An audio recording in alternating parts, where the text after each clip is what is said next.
நிலையில்லா உலகு, நிலையில்லா உறவு, நிஜமானதொன்றும் இங்கில்லை. நேற்றும் இன்றும் என்றும் மாறாத தெய்வம் நீர் மட்டும் போதும் எப்போதும். நிலையில்லா உலகு, நிஜமில்லா உறவு, நிலையானதொன்றும் இங்கில்லை. நேற்றும் இன்றும் என்றும் மாறாத தெய்வம் நீர் மட்டும் போதும் எப்போதும். நீர் மட்டும் போதும், நீர் மட்டும் போதும், நீர் மட்டும் போதும் எப்போதும். ஆசையிலே பிறந்து ஆணவத்தில் தொடர்ந்து ஆடி இங்கு அடங்குது வாழ்க்கை. ஆசையிலே பிறந்து ஆணவத்தில் தொடர்ந்து ஆடி இங்கு அடங்குது வாழ்க்கை. வாழ்வு தரும் வார்த்தை வாழ்க்கை தன்னை வளர்த்தால் வசந்தம் வந்து நம்மிலே தங்கும். நீர் மட்டும் போதும், என் வாழ்வு மாறும். வார்த்தை மட்டும் போதும், என் வாழ்வு மாறும். நீர் மட்டும் போதும் எப்போதும். நீர் மட்டும் போதும், இயேசு மட்டும் போதும். வார்த்தை மட்டும் போதும் எப்போதும். ஆவியானவர் போதும், இயேசு மட்டும் போதும். வார்த்தை மட்டும் போதும் எப்போதும்.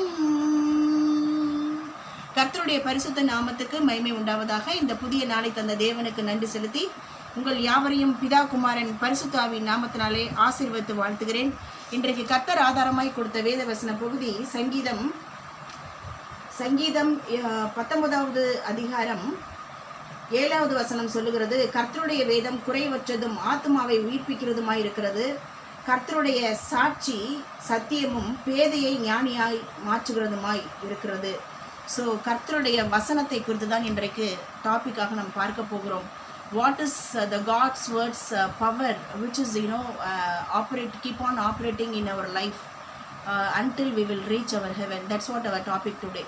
So number 1, கர்த்தருடைய வசனம் குறைவற்றது. So it means all the lacks will be turned into fullness.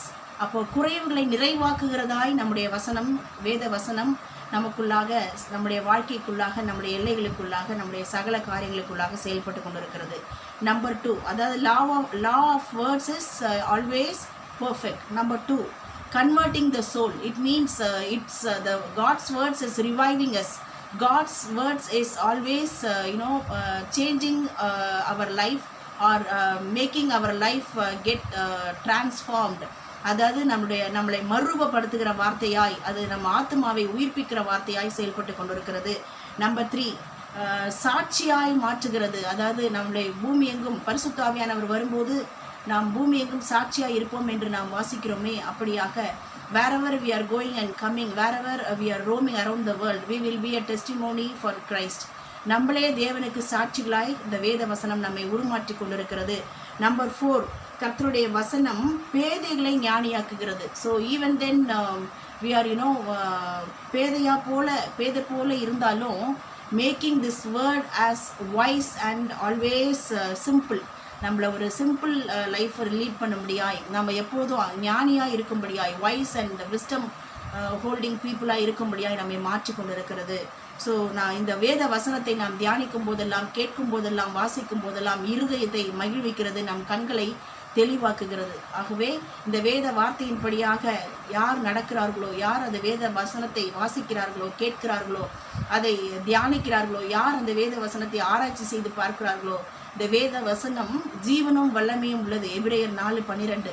So தொடர்ந்து இந்த வேத வசனத்தை உற்று பார்க்கிற நாம் தொடர்ந்து குறைவுகளை நிறைவாக்கப்பட்டு, நாம் தொடர்ந்து உயிர்ப்பிக்கப்பட்டு, நம்முடைய காரியங்கள் உயிர்ப்பிக்கப்பட்டு, நம்முடைய எல்லைகள் உயிர்ப்பிக்கப்பட்டு, நம்மை சாட்சியாக நிறுத்தி நம்முடைய காரியங்கள் எல்லாவற்றிலும் நாம் ஞானிகளாய் புத்தியாய் காரியங்களை நடப்பித்து ஜெயம் கொள்ளும்படியாய், நாம் இருதயம் மகிழ பண்ணும்படியாய், நாம் எப்போதும் கர்த்தருக்குள்ளாக நாம் மகிழ்ந்து களி கூறும்படியாய் இந்த வேத வசனம் நம் கண்களை தெளிவாக்குகிறதா இருக்கிறது. ஆகவே இந்த வேத வசனத்தை கொடுத்த தேவாதி தேவன் கர்த்தாதி கர்த்தர் கோடான கோடி நன்றி செலுத்தி இந்த சத்தத்தை கேட்கிறவங்கள் யாவரையும் பிதா குமாரன் பரிசுத்த ஆவியின் நாமத்தினாலே ஆசீர்வதித்து வாழ்த்துகிறேன். ஆமேன்.